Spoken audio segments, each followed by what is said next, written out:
Shabbat Shalom.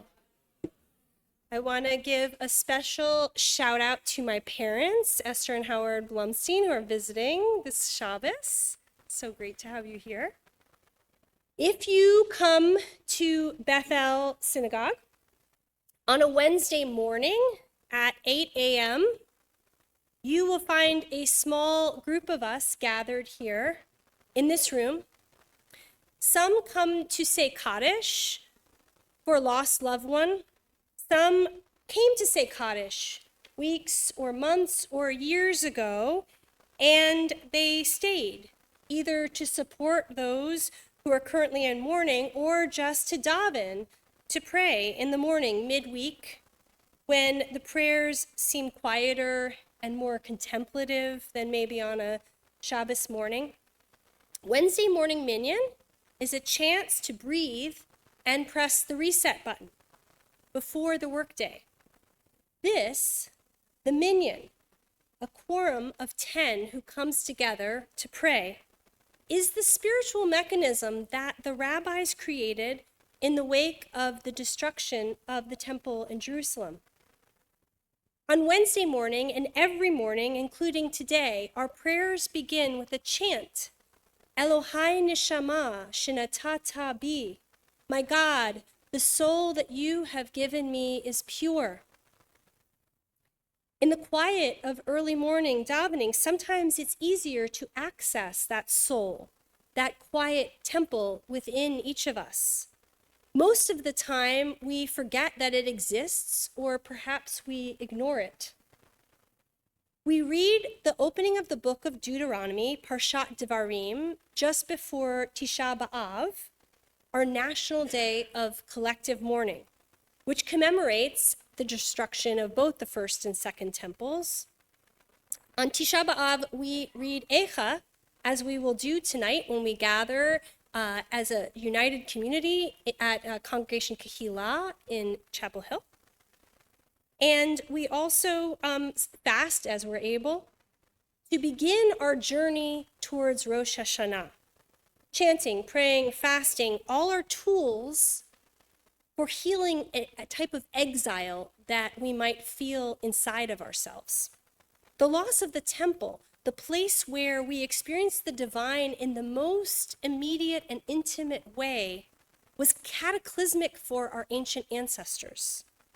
The temple, as Rabbi Alan Lew wrote, was the navel of the universe, the physical center where heaven seemed to touch earth.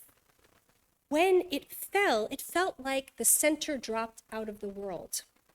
Longing for the temple isn't about nostalgia for animal sacrifices or incense. It's about longing for connection, for relationship with something larger than ourselves, and perhaps even more than the loss of a physical space. What we have the opportunity to mourn on Tisha B'Av is the destruction of this something internal, the collapse of this sacred space that's within each of us. Rabbi Eitan Fishbane encouraged us to think of the destruction of the temple as a psycho-spiritual event. The sacred within us, the part that helps us feel calm and connected and open, has been damaged. And perhaps this is a figurative way to understand what the ancient rabbis taught. They said that the temple was destroyed because of sinat chinam, baseless hatred, a breakdown of compassion, of community, of care.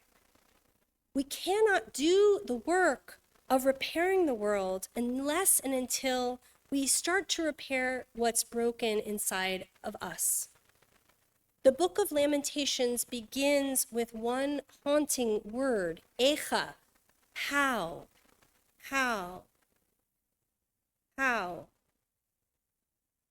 It's a communal cry, a rupture of the heart. But it's also the first step towards healing. When we allow our hearts to break open, we make space for something new to begin again. As the Kutzker Rebbe famously said, there's nothing so whole as a broken heart. In this context, a broken heart is not a signal of despair or hopelessness, but it's actually a vulnerable heart broken open to God and to truth, stripped of pretense. It's real. The Torah portion we read today, Devarim, opens up a book of memory, of retelling. Moses begins his retelling of the story by recounting the story of the scouts. And when we studied this Parsha at our Wednesday morning Parsha class, we asked, why start there? Because it's a story of the failure to trust, of the choice that turned an 11-day journey into a 40-year exile. And why retell the story? Because once again, the people stand on the brink.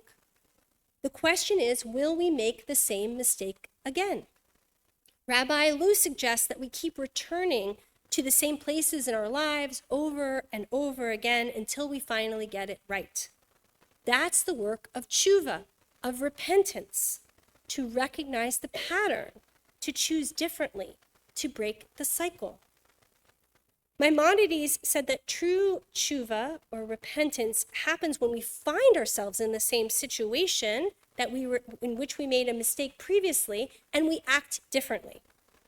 And you might ask, what if we don't find ourselves in the same place? Rambam said, Barbara's laughing because she knows what I'm going to say, don't worry, we will. We'll find ourselves in the same place, right?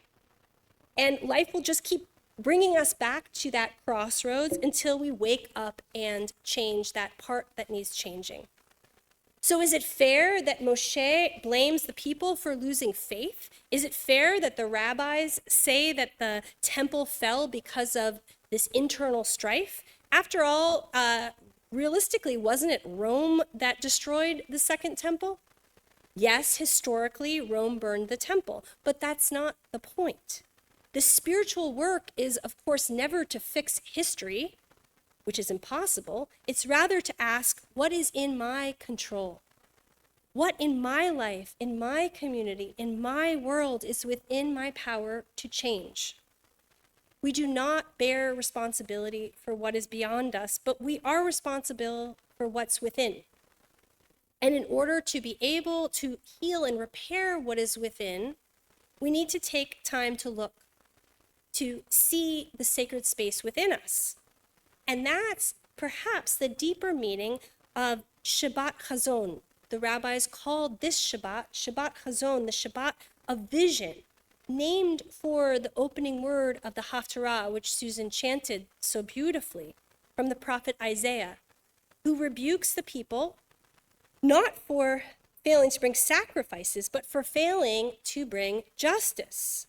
Isaiah cries out, Limdu chetev, dirshu mishpat, learn to do good, devote yourselves to justice, aid the wronged, uphold the rights of the orphan, defend the cause of the widow.